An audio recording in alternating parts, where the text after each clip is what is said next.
Bear cub clings to the vet who saved his life and only feels safe in her arms. The sky above the Cascade Mountains had turned an ominous shade of orange. For days, the late summer heat had baked the forest dry, transforming the lush wilderness into kindling waiting for a spark.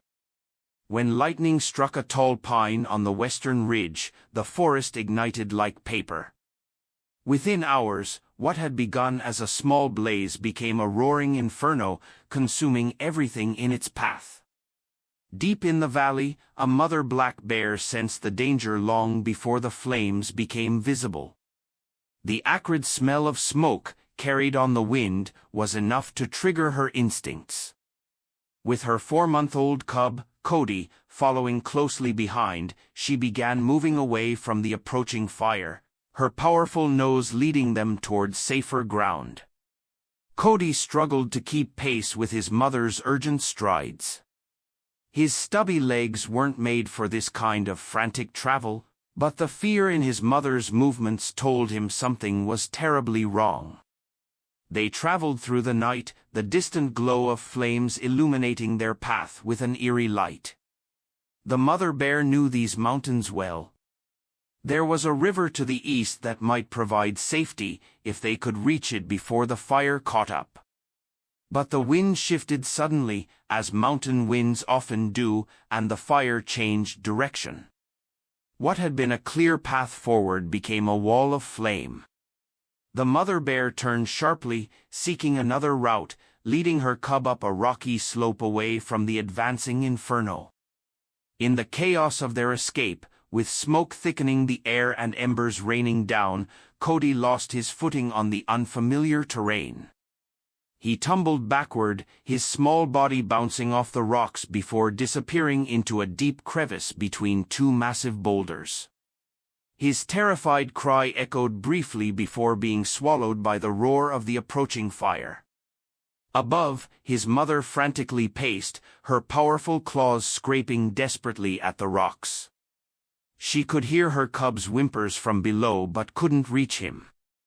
Smoke billowed around her as she continued her desperate attempts, leaving behind tufts of singed fur and bloody claw marks on the stone. The heat intensified. Flames licked at the forest edge, mere yards away. With a final anguished groan, the mother bear was forced to retreat as a wall of fire cut off her access to the crevice where her cub remained trapped. Through the night, as the fire raged overhead, Cody lay injured and alone.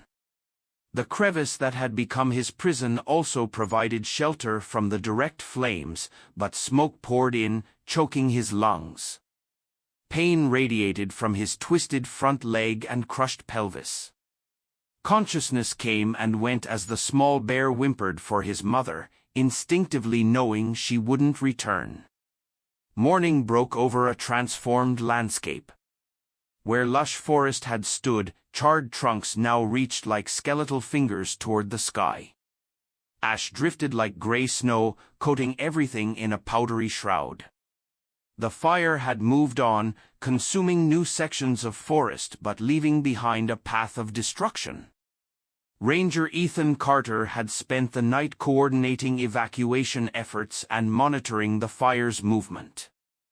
At 53, with 22 years of service in these mountains, he'd seen fires before, but none this devastating.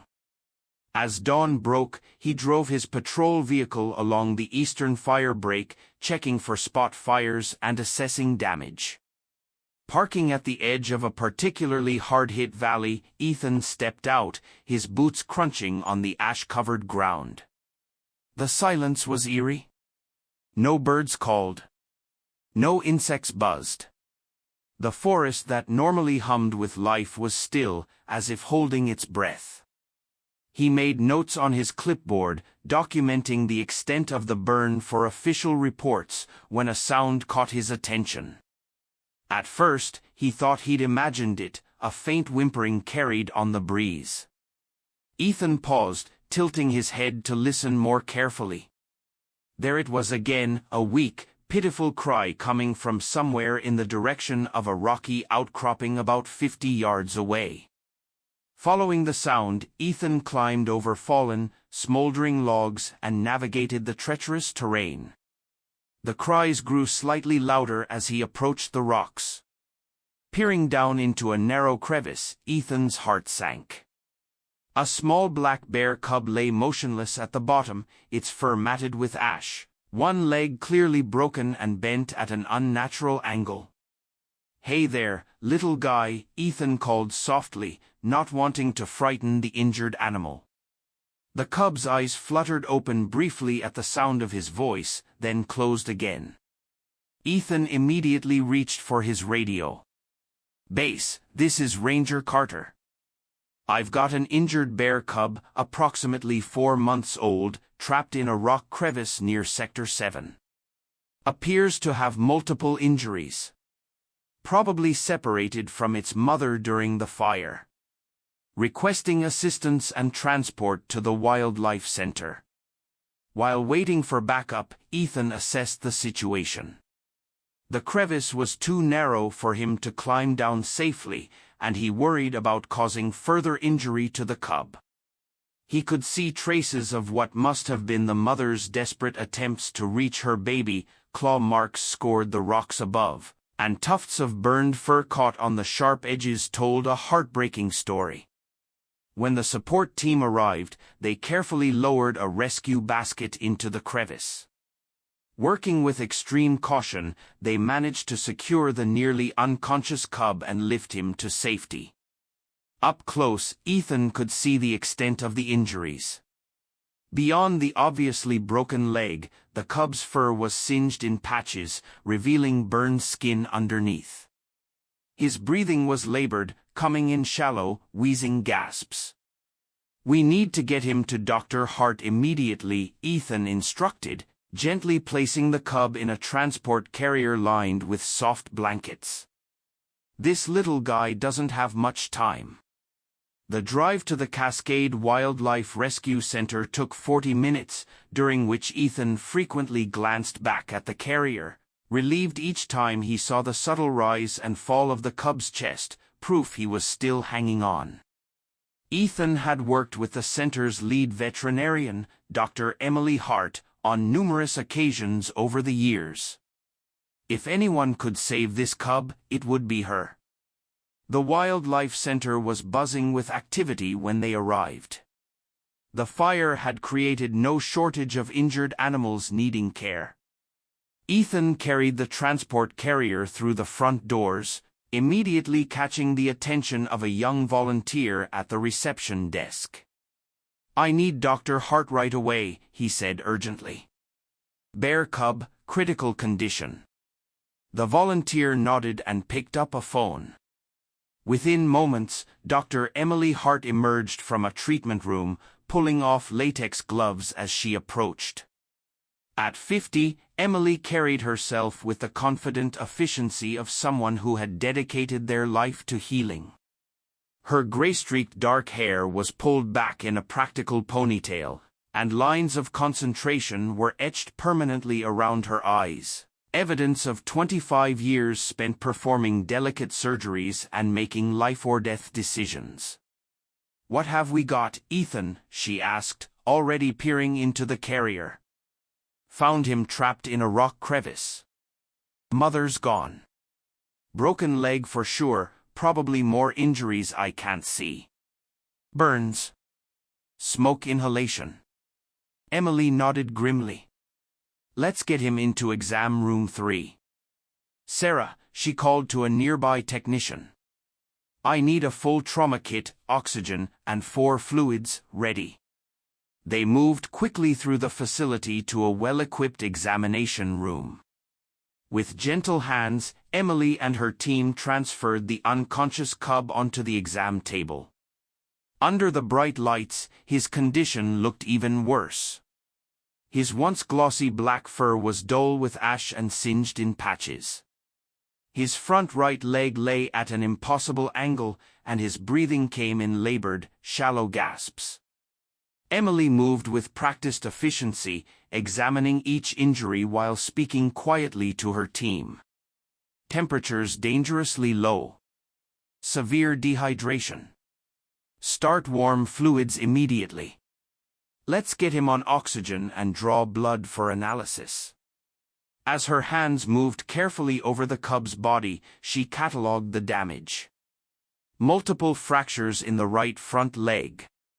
Pelvic fracture as well. Burns along the abdomen, probably first and second degree. His lungs sound terrible. Significant smoke inhalation. Emily gently opened one of the cub's eyelids to check pupil response. To her surprise, both eyes fluttered open, revealing deep brown irises clouded with pain but unmistakably alert. For a brief moment, the cub's gaze locked with hers, a look so filled with suffering and trust that Emily felt something shift inside her chest. "It's okay now, little one," she whispered, her voice taking on a softness her staff rarely heard. "I'm here. You're safe." The cub made a weak whimpering sound before his eyes closed again. But that brief connection had been enough. In that moment, an invisible bond had formed between them, one that Emily, despite her professional detachment, couldn't deny. X-rays confirmed what Emily had suspected. The injuries were severe. The front leg had compound fractures of both the radius and ulna. The pelvis was fractured in 3 places.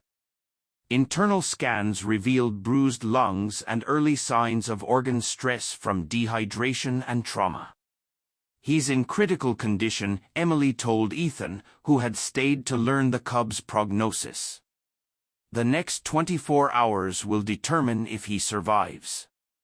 I'm concerned about infection setting in, especially with the burns. And his respiratory system has taken a serious hit from the smoke." "Does he have a chance?" Ethan asked quietly. Emily considered the question seriously. She never made promises she couldn't keep, but something about this cub made her unwilling to give up hope. "Yes," she said finally. "He's young, which works in his favor, and he's a fighter. He survived the night alone with those injuries. That shows remarkable resilience." Ethan nodded, satisfied with her assessment. "Do you need anything from me for the records?" "Just the location where you found him." "And, does he have a name?" "Sometimes it helps to have something to call them." Ethan thought for a moment, looking at the small black form now connected to various monitors and an 4. "The area where I found him, the locals call it Kodiak Pass. How about Cody?" Emily smiled slightly. "Cody it is." That first night was touch and go. Emily cancelled her plans to go home, setting up a cot in the room adjacent to the intensive care unit where Cody lay. Every hour she checked his vitals, adjusted his medication, and gently cleaned his wounds. The staff offered to take shifts, but Emily politely declined. Something told her that her presence specifically made a difference to the young bear's will to live. In the quiet hours after midnight, as Cody's condition stabilized slightly, Emily sat beside his enclosure, speaking softly to him about nothing in particular, the weather, the other animals in the center, stories of bears she had treated in the past who had gone on to live full lives in the wild. Whether her words registered in Cody's semi-conscious state didn't matter, the gentle cadence of her voice seemed to soothe him. During one frightening episode, Cody began thrashing in his sleep, his heart rate spiking dangerously on the monitor. Emily quickly entered his enclosure, placing a gentle hand on his side, careful to avoid his injuries. "Shoo, Cody, you're safe," she murmured. "The fire is gone, you're safe now." Gradually, his breathing slowed and his heart rate returned to normal. Emily stayed there, her hand resting lightly on his fur, until she was certain the nightmare had passed. It was the first of many such episodes, the psychological trauma of the fire manifesting in terrifying dreams that left the cub trembling and disoriented. By morning, Cody had stabilized enough for Emily to perform surgery on his broken leg. With meticulous care, she set the bones, securing them with small pins that would provide support while healing occurred. The procedure took over 3 hours, with Emily stopping frequently to ensure Cody's vital signs remained stable under anesthesia. "His bones are still growing," she explained to her surgical assistant. "We need to place these pins precisely to avoid interfering with normal development." The surgery was successful, but recovery would be a long road. In addition to the broken bones, Cody's burns required daily cleaning and application of specialized ointments. His lungs, damaged by smoke, needed treatments to help clear the residual effects and prevent pneumonia from setting in. For the first week, Emily barely left the center. She slept on the cot, ate meals brought by concerned staff members, and devoted nearly every waking moment to Cody's care. Her dedication was extraordinary, even by her own high standards. "Emily, you need to get some real rest," her colleague Dr. Marcus Jenkins told her on the 8th day. "You can't help him if you collapse from exhaustion." Emily knew he was right, but something kept her tethered to the small bear. "I'll go home tonight," she promised. "He's stable enough now." But that promise proved difficult to keep. When Emily prepared to leave that evening, Cody became visibly distressed. His heart rate increased, and he made plaintive, whimpering sounds that tore at Emily's heart. After 30 minutes of trying to settle him, she gave up, resuming her place on the cot for one more night. "You're not playing fair," she told the cub with a weary smile. "But I suppose one more night won't hurt."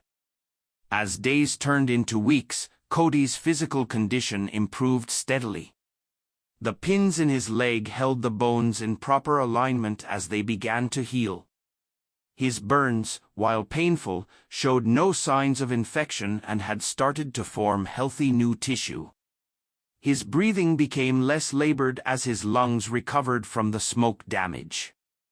Emily finally began taking regular breaks, going home to shower and change clothes, though she still spent most nights at the center. With Cody's immediate survival no longer in question, she turned her attention to his rehabilitation. Physical therapy would be crucial if he was ever to regain full use of his injured leg and pelvis. Each day, Emily spent hours with Cody, gently manipulating his healing limbs to prevent muscle atrophy and maintain joint flexibility.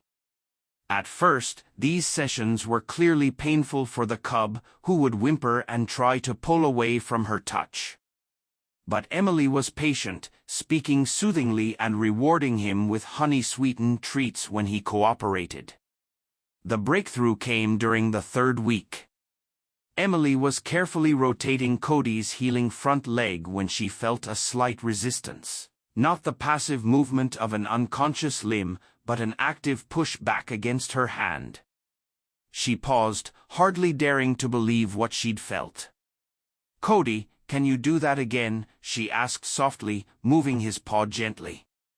There it was again, a definite, intentional movement. Cody was beginning to regain motor control. Emily's eyes filled with tears as she stroked his head gently. "Good boy, Cody. That's so good." From that point on, Cody's recovery accelerated. Within days, he was attempting to stand, though his legs trembled with the effort and often buckled beneath him.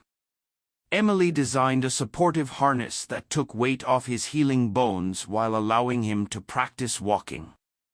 She created obstacle courses of cushions and low platforms for him to navigate, building strength and coordination. By the end of the first month, Cody could walk short distances unassisted.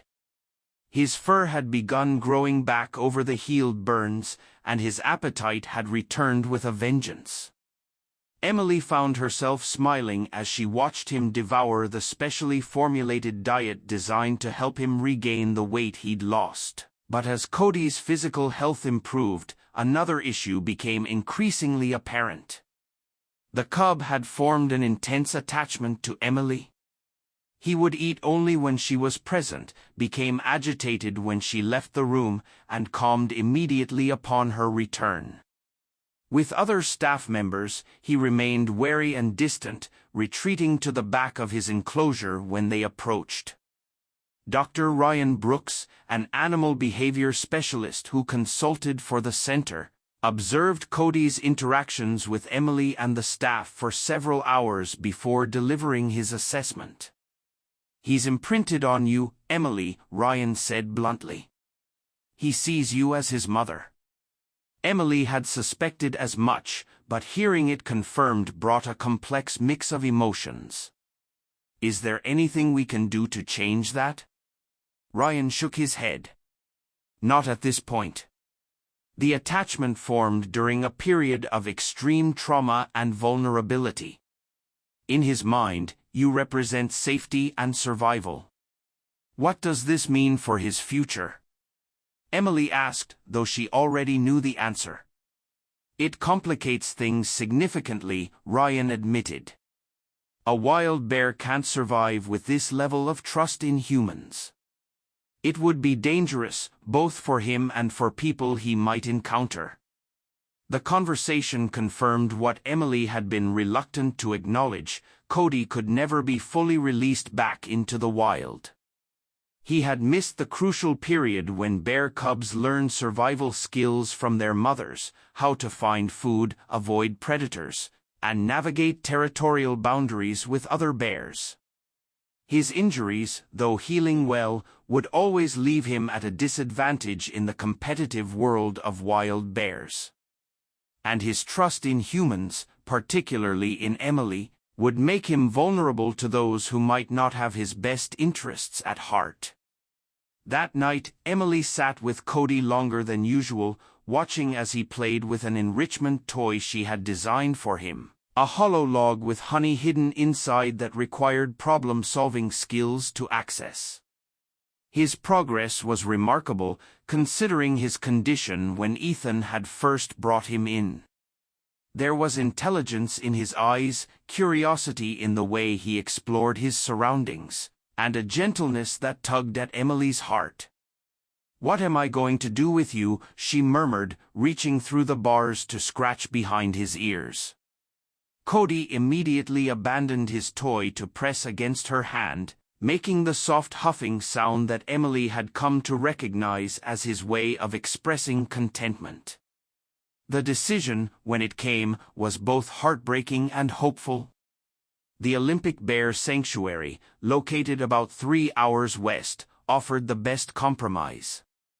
The sanctuary encompassed thousands of acres of protected forest where bears that couldn't survive in the wild could live in semi-natural conditions.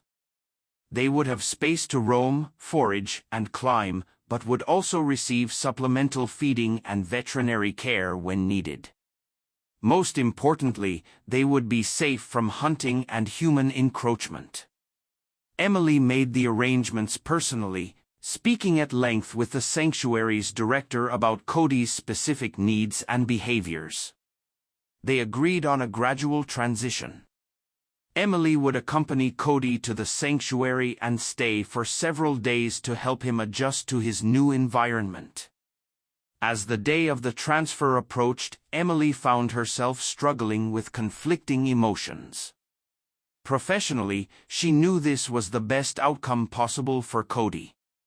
He would have a good life, far better than permanent captivity in a zoo or wildlife center.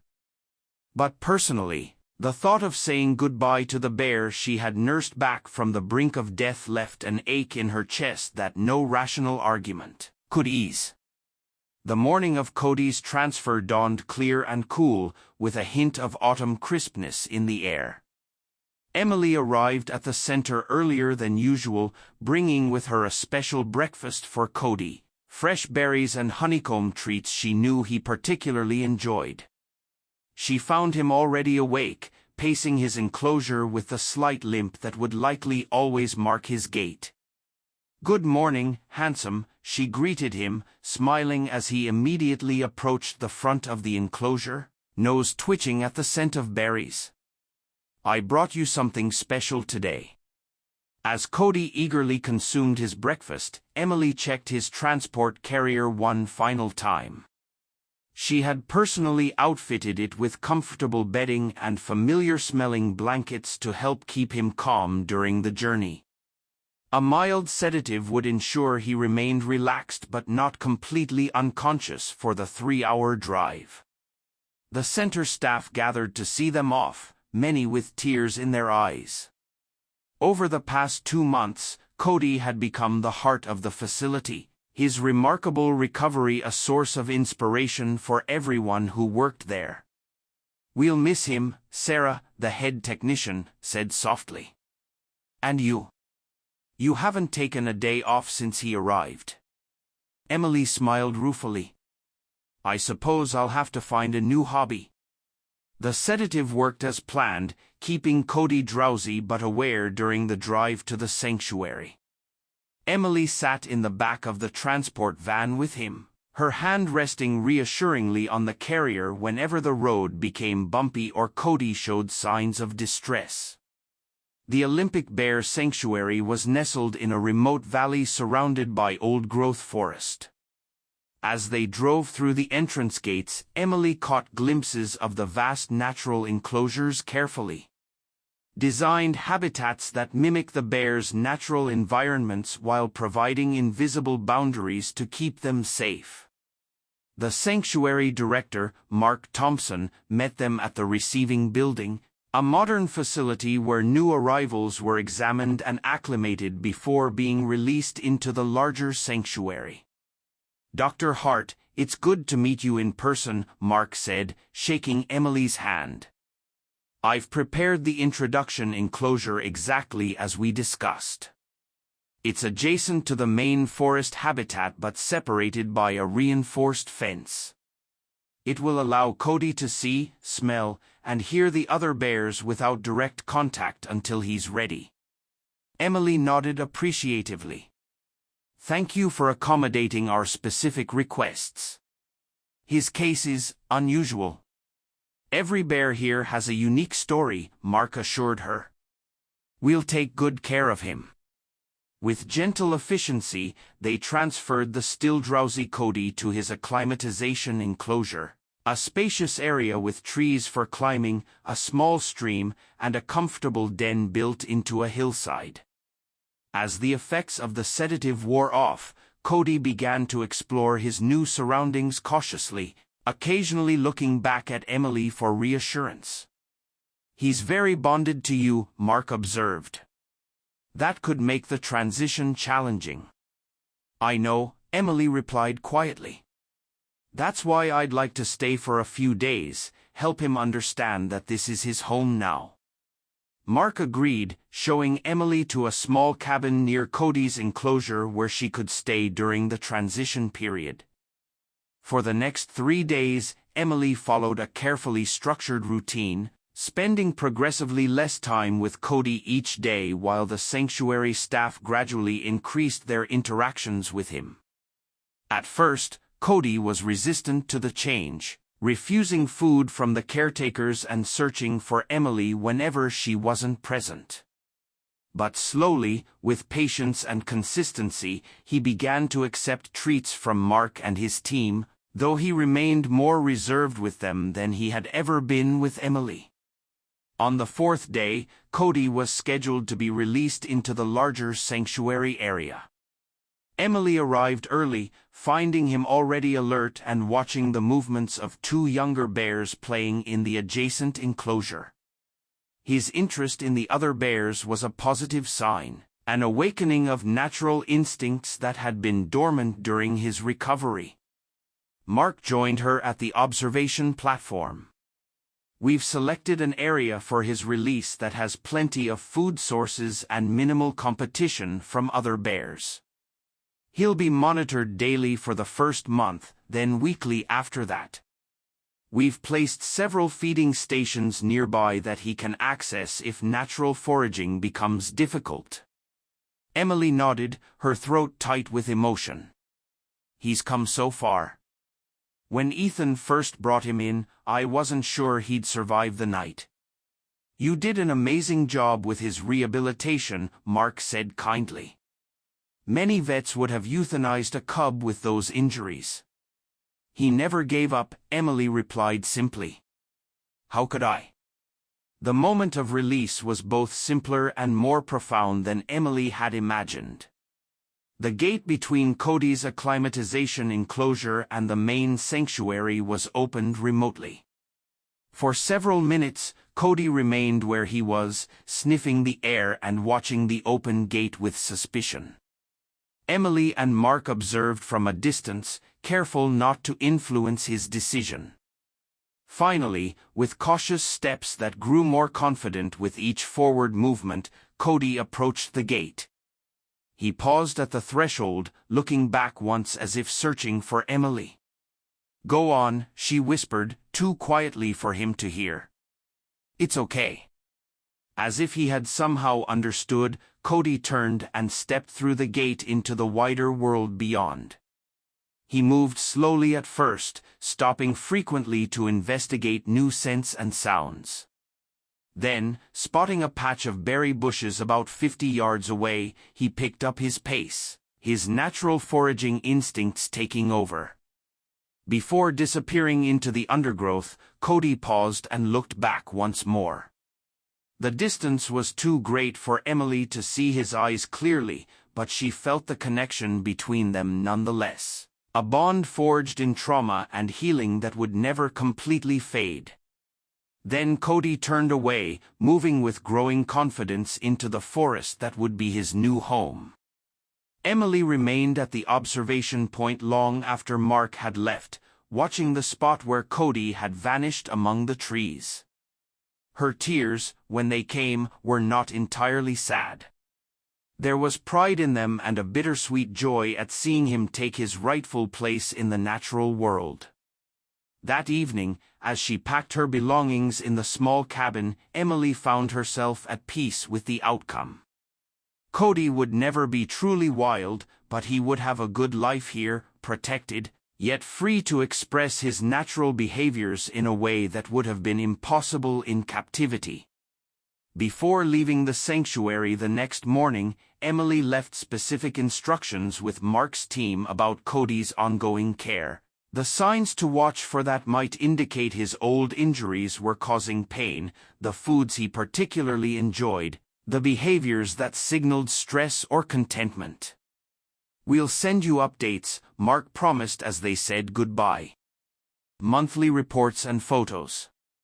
And you're welcome to visit anytime. I'll hold you to that, Emily replied with a smile. Take good care of him. The return to her normal routine was more difficult than Emily had anticipated. The wildlife center seemed oddly quiet without Cody's presence.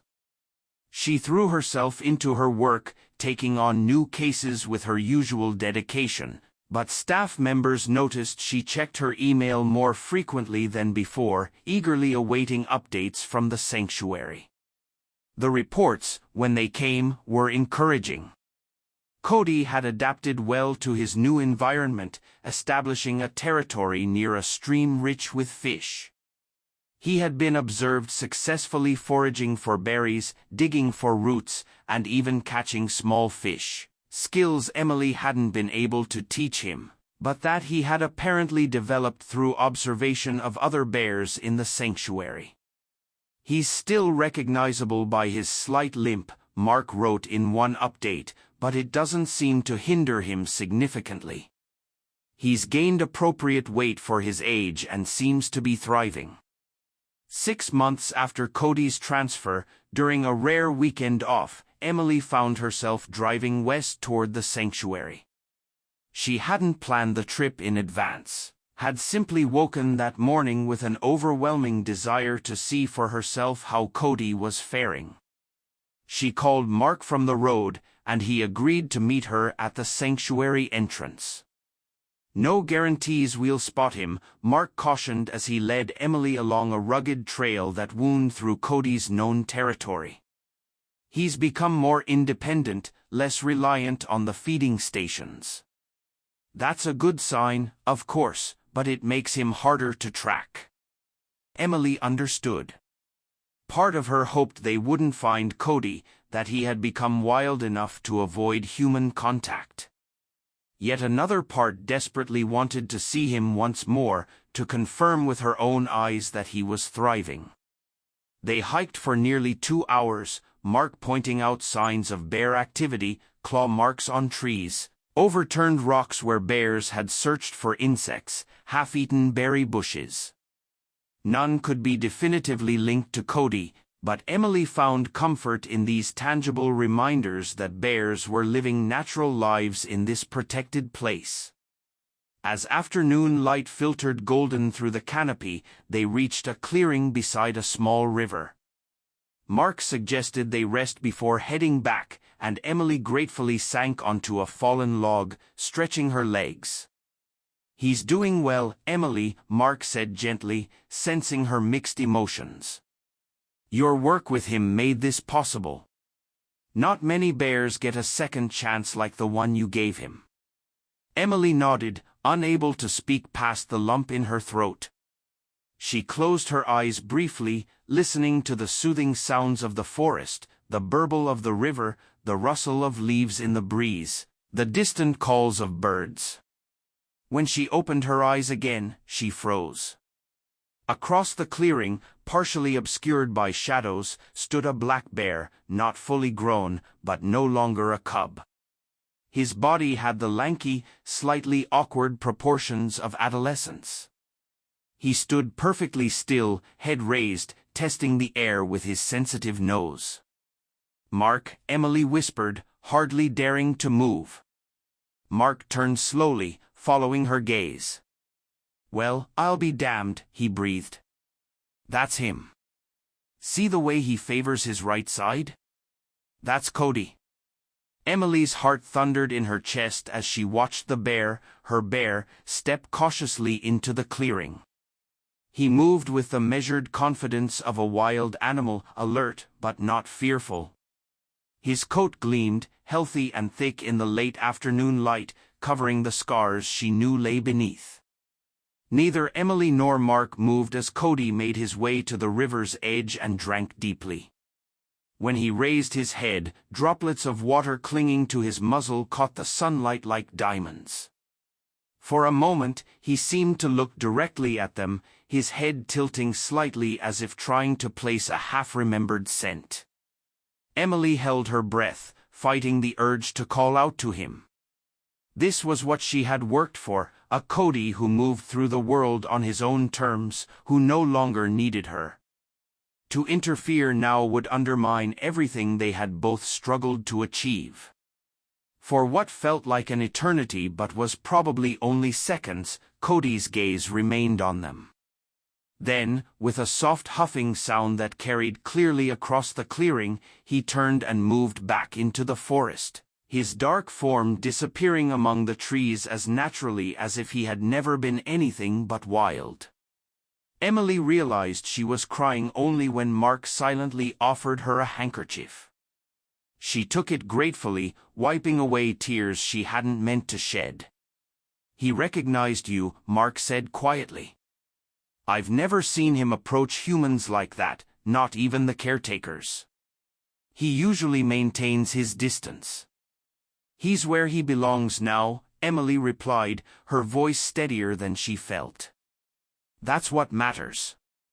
Before they left the clearing, Emily walked to the edge of the forest where Cody had disappeared, placing her hand against the rough bark of an ancient tree.